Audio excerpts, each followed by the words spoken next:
Old Mutual Chief Economist Johann Els joins me for more. Very good afternoon to you. Thanks so much for your time on SABC News. Stats SA speaks about our food and non-alcoholic beverages inflation continuing to rise in February, with the rate increasing to around 6.4%. Should we start worrying even more now about what's going to happen with food costs going forward? Yes, hi, good afternoon. There's certainly pressure in the food price basket. You mentioned some of them, oil and fats and wheat prices, and that comes into our bread and cereals basket within the CPI. So yes, there's certainly upward pressure on food prices, and that hurts most of us, as does the petrol price increases, and there's more of that, as you know, coming in the next few months. So certainly there's upward pressure on inflation, but as you very well explained, it's an average for all of us. So individual inflation rates, your and my inflation will differ from each other because we spend our money differently in terms of the weights in that basket. So it's very important to realize that that number is an average for the average consumer in South Africa. Individual rates will differ depending on what we spend our money on. But I want to emphasize that Stats SA is doing a great job. This is a very reliable number. It's a solid number, calculated according to the very best methodologies across the world. So it's a very solid number. And the reason why I say that, I get lots of questions, but people don't trust this inflation number. It is absolutely trustworthy. It's the best number that we have in South Africa. Johann, you spoke about the bread and cereals. We know that inflation jumped 3.7% in February from 1.5% in January. How much will the war in the Ukraine affect the price of food that contains wheat, rice and maize here in South Africa?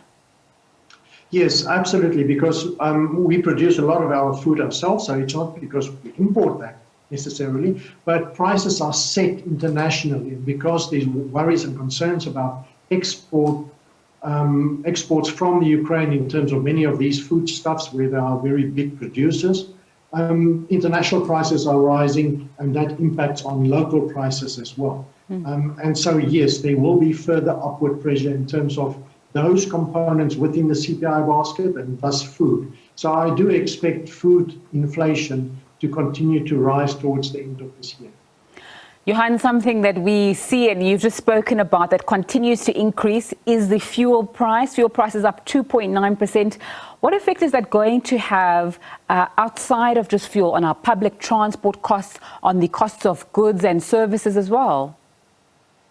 So yeah, that's a very important point. So absolutely, some of the other prices within the CPI basket will be under pressure to increase as well because of the higher petrol transport costs.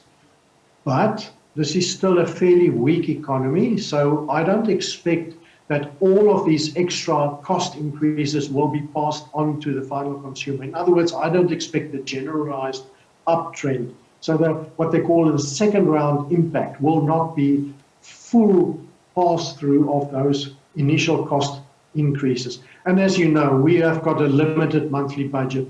If we have to spend more on transport costs and fuel, we've got less to spend elsewhere.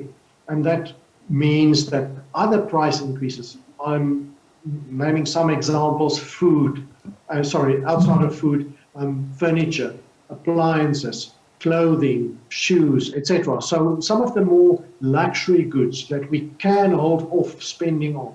So the price increases there will be less than what it otherwise would have been. It's a weak economy. Businesses find it difficult to pass on the full cost increases. So it's not going to be a generalized uptrend, but there are certainly risks. And the initial increases in terms of the food that we talked about, the petrol that we talked about, that will lift headline inflation over the next few months. Johann, when we say inflation is expected to go above the 6% target band set by the Reserve Bank, what does that mean practically on a day-to-day basis? Well, firstly, for us, it's bad for consumer spending. So it drives down consumer spending because of the cost increases. The cost increases, of course, impacts on business spending as well. So it's a negative economic growth impact. That's the first point to make. But also, the Reserve Bank would be worried about that. And not necessarily the initial shock of the petrol and food price increases pushing us above 6%, which is the upper limit of the target, but because the Reserve Bank will be worried about consumer inflation expectations, you and me expecting inflation to drive, you and me thus accepting some of those cost and price increases, you and me then demanding higher wage increases.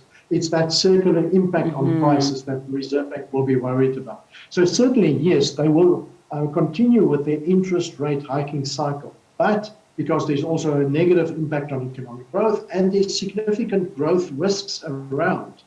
I don't think those interest rate increases from the Reserve Bank will be very aggressive. It's going to be a fairly mild cycle, and they will want to watch the risks around the impact of the Ukrainian war on global growth and on South African growth. Because too fast a decline in growth will bring inflation down faster than what they might want. Johann Els, Old Mutual chief economist, joining us there, giving us some analysis and making the big concepts a little bit easier to understand for us in our day-to-day lives. Thanks so much for your time on SABC News this afternoon.